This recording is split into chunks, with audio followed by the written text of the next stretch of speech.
президент мырзамыз кешегі үндеуінде айтқан, шоғырландырмаңыздар, бір жерге бәрін жинамаңыздар. Қазір бізде не жеткіліксіз? Мектеп жеткіліксіз, балабақша жеткіліксіз. Неге осындай үлкен ірі алпауыт компаниялар сондай мекемелер салмасқа? Неге осындай кішкентай жерге үй салады? Ол да бір үй түспейді ғой, 5 үй түсейін деп тұр. Жол салынған кезде кармашка жоқ. Осыны неге біздің әкім тарапынан көмек бермейді? Неге осыны біздің жан айқайымызды өкімет басындағылар естімейді? Соны естісе екен дейміз. Біз қарсымыз мынаны салынғанына. Бұдан басқа жер бөлінсе, әкімшілік тарапынан жер көп қой, берсін құрылыс компаниясына, солар басқа жерден салсын. Көніге шаң. Біз біріншіден қазір індет кезінде демаламай жатырмыз.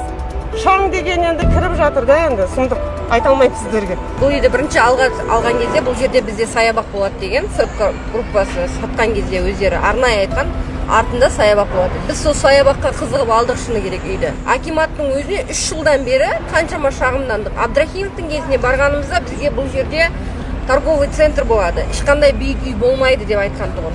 Одан кейін Айтаханов келді. Енді қазір Айтеновтың кезінде біз қазір 1 сағат пробкада тұрамыз. Бұл бізге қосымша жол қосып бер деп айтып отыр.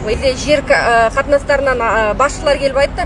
Біз оны аңғармаппыз, ескермеппіз дейді. Сонда олар не қарап отыр? Не үшін айлық алып отыр? Оның осының бәрін олар алдын алмаса. Кеше Айтеновтың өзі мына жерден тойханадан мектеп ашып отыр.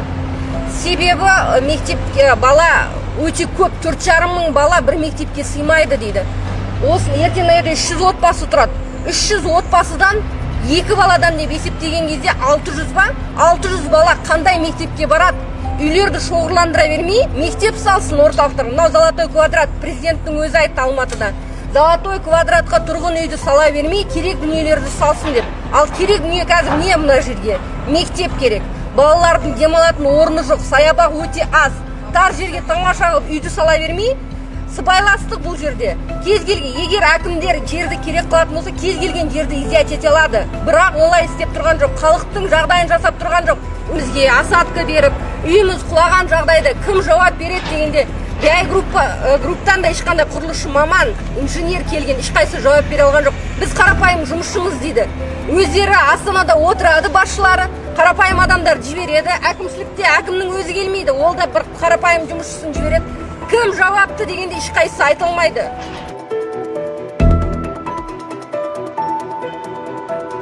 Ең үш үлкен мәселе ғой шын айтқанда да.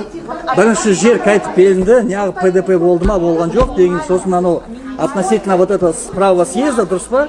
И четвертый вот эта госэкспертиза, как она вообще строится и там тебе эти вещи.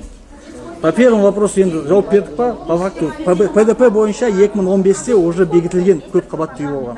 BI групп, білмеймін, BI ма сатып алған, в любом случае у них было право строить дом. Сіз айтып жатқан 40 тониктер шығып жатыр и так далее и тому подобное. Мен айтып жатырмын, ертеңнен, осы аптада ана тех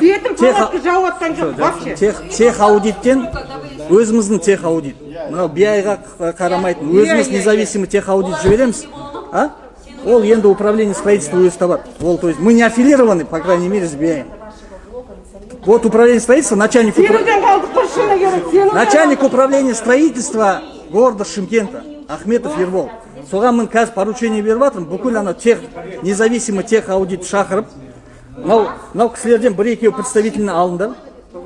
Все сделайте замеры, потом второй там вопрос, подключите транспортную инспекцию.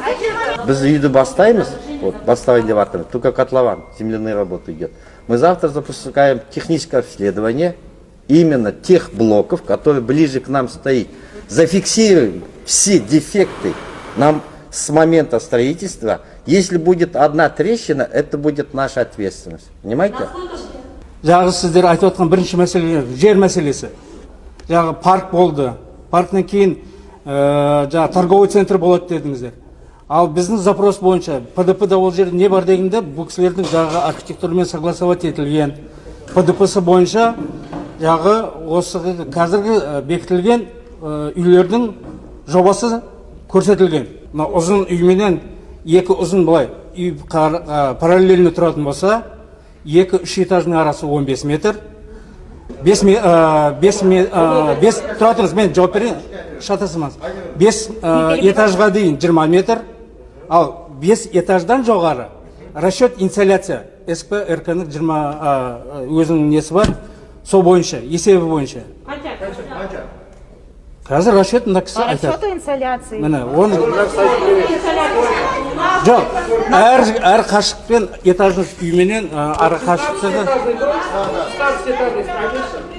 Шымкент қаласының Ордабасы тұрғын үй кешенінің тұрғындары дәл қазір Шымкент қаласының әкімдігінің алдындағы көрме орталығында тұрғындар мен әкімдік жеке қабылдаулар өткізіп жатыр. Яқты тұрғындарға барлық сала BI компаниясы арыз шағымданған тұрғын үй, жер және Шымкент қаласының әкім орынбасарлары нақты жауаптарды беруде. Бірақ көріп тұрғандарыңыздай тұрғындардың жауапқа қанағаттанбайтыны көрініп тұрған секілді.